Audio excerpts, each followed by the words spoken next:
شكرا عبد الله، اهلا بكم من جديد متابعينا. رئيس مجلس اداره نادي النصر صاحب السمو الملك الامير فيصل بن تركي، احييك من المكزول المخصص لهذه المباراه، ابارك لك التاهل. حينما كنت قريبا من اللاعبين يبدو انه الفال النصراوي والحظ يكون معك في الانتصار. اسالك عن تفاصيل المباراتين وليس هذه المباراه، بالتاكيد تاتي امام فريق بطل للدوري وتنتصر في مباراتين هي المباراتين اللي خسرهم الشباب في مسابقات الدوري هالسنه.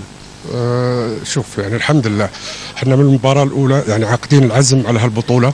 طبعا احنا قربنا خطوة هالحين، نصف النهائي طبعا حننسى المباراة هذه وحنبدأ نستعد لنصف النهائي. الحمد لله طلعنا اليوم من المباراة بدون كرت لأي لاعب، فهذا شيء جيد جدا، وبيكونوا لاعبينا كلهم متواجدين ولا في إصابات الحمد لله إلا بسيطة يعني.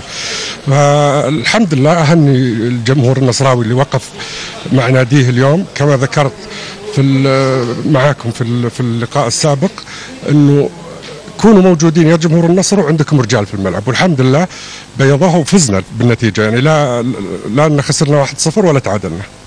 عن التفاصيل الفنيه يمكن من المنطق ان تبحث عن فرصتين اليوم، ولكنك تبحث عن الفرصه الوحيده وتنتصر امام فريق بطل. السؤال يعني ما الذي ضاعف هذه الامكانيات في نهايه الدوري بالنسبه للاعبين؟ ما الذي اظهر هذه الامكانيات في الدوري لم تستطع ان تنتصر على الشباب؟ المشكله ما حد كان مصدقني لما قلنا لهم اصبروا بس. لا هم مصدقيني انا ولا مصدقين الامير وليد. في هذيك الفتره نقول لهم اصبروا، في نهايه الموسم بيكون فريقكم فريق ممتاز ان شاء الله. احنا يعني لو تشوف اليوم لاعبين سعوديين هم اللي بيمثلونا، يعني لاعب اجنبي لاعب من الشوط الاول بوغاش، وريتشي دخل في اخر الوقت لاصابه محمد السهلاوي كما ذكرنا سابقا العام الماضي.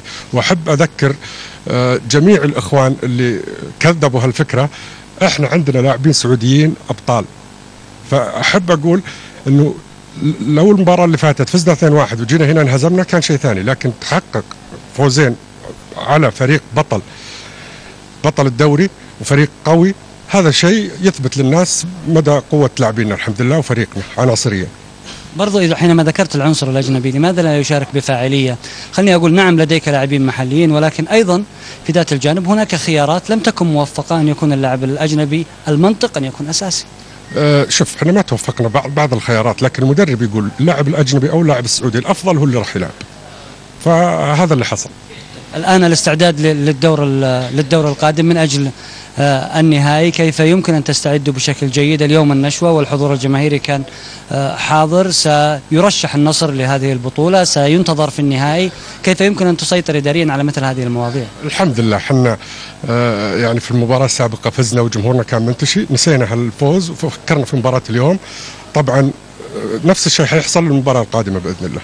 بعد نهاية المباراة كانت التحية بينك وبين رئيس مجلس إدارة نادي الشباب خالد البلطان، نحييكم على هذه الروح وعلى هذه التحية. لا الحمد لله احنا كلنا أندية شقيقة، والأخ خالد البلطان عزيز وغالي علينا ما يحتاج. في الأخير من تتمنى في المباراة المقبلة؟ الفتح انتصر بالأمس على الاتفاق هدفين مقابل هدف، تراه الأقرب أم تتوقع فريق آخر؟ اللي يجي الله يحييه. شكرا يا عبد. شكرا لصاحب السمو الملك الأمير فيصل.